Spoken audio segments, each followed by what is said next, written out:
Bom dia, queridos alunos do Colégio Militar de Brasília, tudo bem? Aqui é a Tenente Adriana, professora de vocês da matéria Sociologia. Hoje vamos iniciar a nossa 29ª aula, né? O nosso objeto de conhecimento, nosso conteúdo de hoje é globalização e consumo. Professora, consumo é comigo mesmo, sou consumista, sim, todos nós somos, né? E para isso, para você entender melhor esse consumismo, né, a gente tem que entender qual é a relação dele com a globalização. Será que essa forma de consumismo era desse jeitinho que é hoje, há 20, 30 anos atrás? Não. E a globalização tem muito a ver com isso. Tá, então, no final dessa aula, você já vai poder o quê? Reconhecer a indústria cultural, né? Como uma expressão de produção e difusão e manipulação de padrões sociais em larga escala. Ou seja, a globalização tem a ver com isso.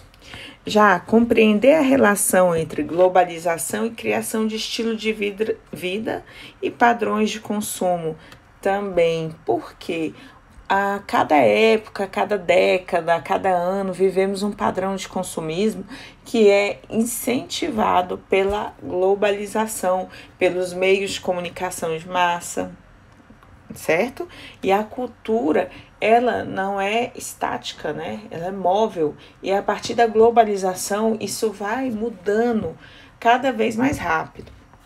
Compreender as novas linguagens presentes nas expressões culturais e tecnológicas de forma crítica.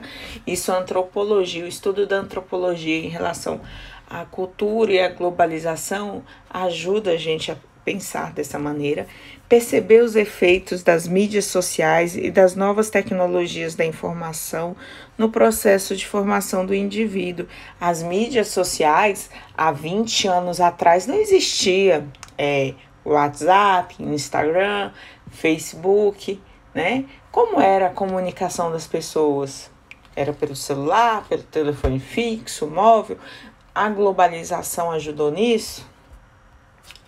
Então, vamos retomar um pouco alguns conceitos trabalhados nas aulas passadas, né? O primeiro conceito é a indústria cultural. O conceito de indústria cultural foi desenvolvido por Theodor Adorno e Marx Horkheim no final do século XIX e início do século XX. Os estudiosos analisaram os impactos dos avanços tecnológicos proporcionados pela Revolução Industrial e o capitalismo no mundo das artes, enfim, geral, né? E então, com a Revolução Industrial, a vida mudou, tudo mudou, o comportamento das pessoas mudaram, né? E houve esse impacto também na área da cultura, né? Que é tão importante também para o convívio, a socialização, né? O convívio das pessoas. O conceito desenvolvido por Adorno e Horkheim se refere à ideia de produção em massa, comum nas fábricas e indústrias, que passou a ser adaptada à produção artística e a uma nova concepção de se fazer arte e cultura, utilizando de técnicas do sistema capitalista. Ou seja, começou a produzir uma nova arte, uma nova cultura, e as pessoas começaram a consumir essa nova arte. Dessa maneira, músicas, filmes, espetáculos e outras obras são desenvolvidos sob a lógica de produção em massa. Há um pensamento dominante que passa a influenciar o modo. Vamos destacar, isso é importante. Um pensamento dominante. Esse pensamento, ele começa a influenciar o modo como os artistas produzem, como os telespectadores consomem a cultura. Ou seja, gente, se tem alguém produzindo uma cultura de massa, ela tem um foco. O foco dela é o quê? Capitalista. E o foco, que é o objetivo é ganhar dinheiro, se abrange mais pessoas, ganha mais dinheiro, né? Nesse conceito,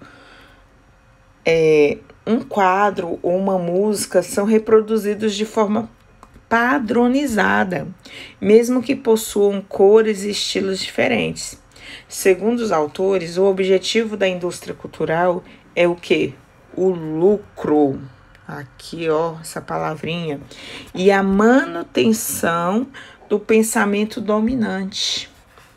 Ou seja, se eu sou dono de algo que tem muito dinheiro, que influencia as pessoas, essa pessoa está com o objetivo do lucro e manter o pensamento dele sobre as pessoas. O pensamento dele que vai predominar para manter o que? O controle sobre essas pessoas.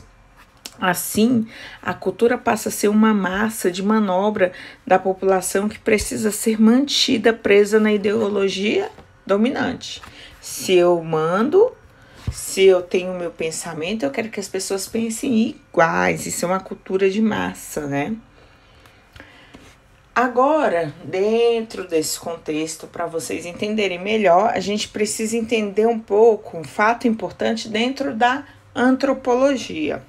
Aí entramos com outro autor importante na antropologia. Esse autor se chama Lévi-Strauss. Em seu texto Raça e História, dirige seu pensamento à diversidade cultural, elaborando uma teoria a partir de uma crítica ao evolucionismo, né? O Strauss se vale do seguinte argumento: os objetos são utilizados de maneira diversificada pelas diferentes civilizações. Para ele, o progresso é um jogo e há uma história humana, e é o resultado das apostas dos vários jogadores, que são as diversas culturas. Esse jogo somente ocorre se houver a diversificação, né? As grandes revoluções da humanidade, a neolítica, a revolução industrial, por exemplo, foram resultados desta parceria entre os vários jogadores, ou melhor, entre as várias culturas, entre as várias formas de pensar. Portanto, a antropologia trabalha com a cultura e as suas diferenças. A importância da antropologia é pensar no quê? Na cultura com a sua diversidade. E para o Lévi-Strauss, a mudança, né, as mudanças que ocorreram dentro da sociedade é devido a esse pensamento diversificado, pessoas que pensam de maneira diferente. Dessa forma, compreende-se que a diversidade é a dinâmica e a própria homogeneização produz novamente a diversidade. Por exemplo, a Revolução Industrial produz uma homogeneização da economia na produção, mas produz uma diversidade interna na sociedade, criando classes sociais como o proletariado e a burguesia. Quem é o proletariado, professor? Às vezes eu escuto as pessoas falando isso, mas eu não sei quem é o proletariado. É o trabalhador, as pessoas que trabalham. E a burguesia, geralmente, é quem? O dono dos meios de produção, da fábrica. Vocês vão estudar melhor isso no segundo ano, tá bom? Quando vocês forem trabalhar o conceito de trabalho, né? Que significa trabalho na sociedade capitalista. Esta é uma maneira de se produzir diversidade, introduzindo a desigualdade social. Outra maneira utilizada foi o imperialismo, que introduz outras sociedades com parceria para o jogo.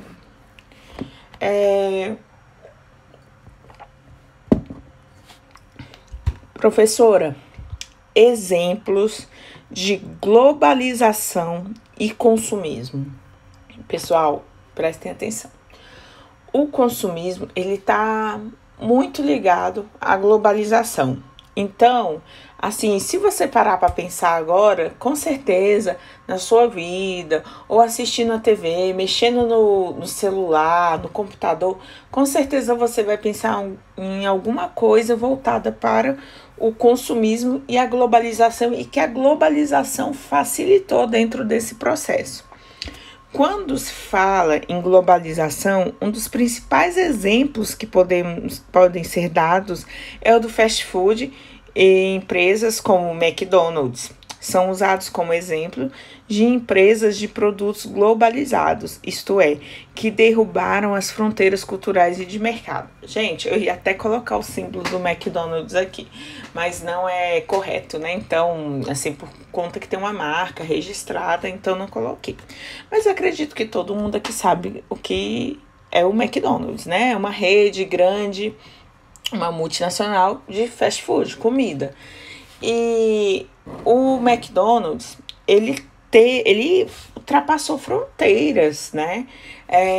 Se você for aqui na cidade do lado, em Goiânia, você sabe que tem o McDonald's. Se você for ao Rio de Janeiro, tem. Em Manaus, tem, né? Se você for a Paris, tem. Em Nova York, tem. E assim, se você não souber falar o idioma daquele lugar, você mostra pro atendente e você faz o número do sanduíche, assim, com a mão. Eu conheço um caso que aconteceu isso. E o atendente vai te entender, vai saber o que você está querendo e vai te fornecer o sanduíche. Você paga, né?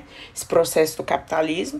Mas o que eu tô dizendo é a globalização, ela facilita muito também a vida das pessoas e ela fornece produtos de maneira muito rápida e para todo mundo em qualquer lugar do planeta, né? A franquia do McDonald's é caríssima, a pessoa para ter uma lanchonete dessa é cara. Mas assim, se a pessoa tem um capital, ela pode ter uma franquia dessa aqui no Brasil, na China, no Paraguai, nos Estados Unidos, pode. Isso é um símbolo da globalização, porque o mesmo produto é padronizado e fornecido, né, para todas as filiais, para manter o padrão de uma lanchonete como essa deve ser difícil, mas a globalização com certeza facilita muito essa padronização, né? E como eu já havia falado, né, o consumismo, a cultura de massa, ela padroniza as pessoas, né?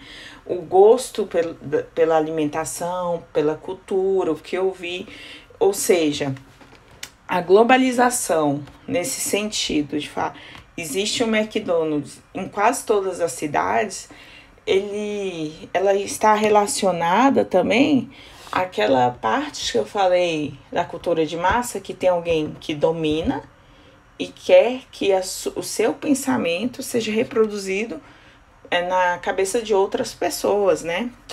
Agora, outro exemplo que estudando para fazer essa aula de hoje, eu conheci é a cultura K-pop, né? Eu não sabia dessa cultura, né? Que é um estilo de música que está, assim, bombando, né? Nas redes sociais. É uma super tendência no Brasil, né? Que é coreano. Você já ouviu falar? Para mim era uma novidade, né? E o que é, né, professora? Assim, eu não curto muito, eu não gosto, não é o tipo de música que eu aprecio, né? Mas, pelo visto, está fazendo sucesso em alguns lugares. E isso é um exemplo de cultura de massa, né? Da indústria cultural. O nome é uma abreviação de Korean Pop e é um estilo que reflete as bandas, cantores e grupos que estão fazendo sucesso no mundo todo. As características são a mistura de vários estilos musicais, o uso de frases em inglês, roupas coloridas e coreografias ousadas. O governo sul-coreano apoiou o projeto de música e criou até o departamento K-pop no Ministério da Cultura deles, né? Por que o governo apoiou lá desse país, apoiou isso? Porque gera dinheiro, gera o quê? Riquezas para aquele país, né? Então, apoiar esse tipo de cultura para aquele país, para o Ministério da Cultura deles, é muito importante, porque não está fazendo só sucesso local, mas está fazendo um sucesso assim no mundo inteiro. Então, esse estilo, né, rende mais de 4,7 bilhões, impulsionando a economia, o turismo, a diplomacia sul-coreana, né? A gente pensar assim, a cultura, como ela é importante, né? Porque ela faz esse link, assim, das pessoas, do momento de lazer e consumo, né? Gera também um consumismo. Pá. Mas para, assim, a globalização, dessa forma, falando de cultura, né? Na minha época, existia também essas boy bands, né? E uma das boy bands da minha época era os Backstreet Boys. É engraçado falar isso, né? A professora tá ficando velha, mas também gerava muito dinheiro. Eles ganharam muito dinheiro e quando eles estiveram aqui no Brasil, foi uma loucura isso aí nos anos de 2001, 2002, não lembro bem o ano. Mas assim, o pessoal ficou doido, assim, quem era fã dessas boy bands, assim, gerava o quê? Turismo, porque os shows aconteceram no Rio de Janeiro e São Paulo. O povo saiu das outras cidades, foram se hospedar, foram assistir o show lá no Maracanã e gastar dinheiro, consumir, né? Consumir, assistir uma música, né, que estava fazendo muito sucesso naquele momento. Então a gente entende um pouco como a cultura, que é uma cultura americana daquela época, estava através da globalização, da informática, né, da internet e da TV, estava o quê? Gerando aquilo ali na cabeça das pessoas, aquele fanatismo, entre aspas, né, a respeito de uma cultura norte-americana, uma música que estava assim, fazendo sucesso na cabeça dos adolescentes da época, né? E isso, toda geração tem uma boy band, um cantor, alguma coisa que faz muito sucesso e gera muito dinheiro. Claro que gera mais dinheiro para o artista, né? E influencia várias pessoas. Dentro dessa questão da globalização, também vou falar de um autor muito importante, um intelectual que foi muito importante na cultura brasileira, né? Não só na cultura, né? Mas no estudo geográfico brasileiro, também um pouco do estudo histórico e sociológico, né? Que foi Milton Santos. Ele foi um grande intelectual, é esse senhor aqui dessa imagem. Milton Santos foi um geógrafo brasileiro considerado por muitos como o maior pensador da história da geografia no Brasil e um dos maiores do mundo. Destacou-se por escrever e abordar sobre inúmeros temas como globalização e o espaço urbano, entre outros. Ele falou muito sobre a globalização, sobre a importância, né? E sobre a globalização, Milton Santos era um dos seus críticos mais ferrenhos. Em uma das suas mais célebres frases, ele afirmava: essa globalização não vai durar. Primeiro, ela não é única possível. Segundo, não vai durar como esta, porque como esta monstruosa, perversa, não vai durar porque não tem finalidade.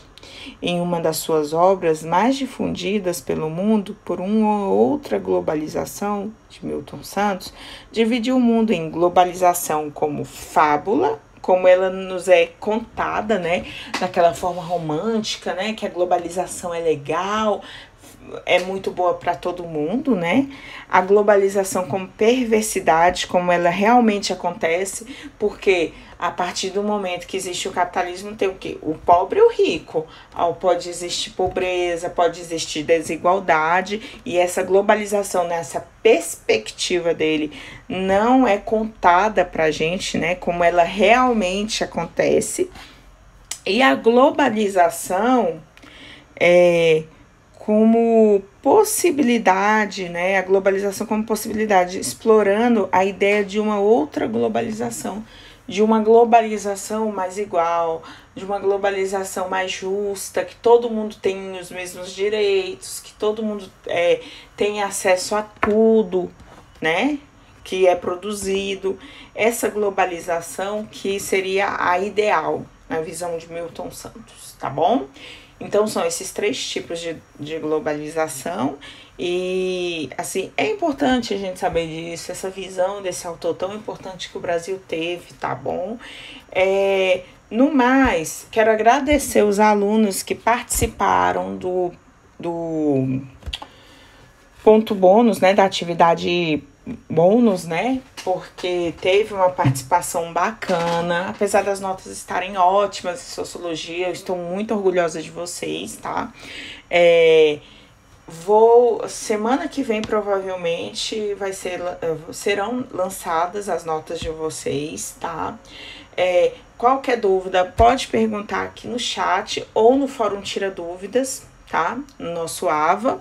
Vou deixar disponível também os slides da aula de hoje e bons estudos, galera. Um forte abraço, fiquem com Deus e até a próxima aula.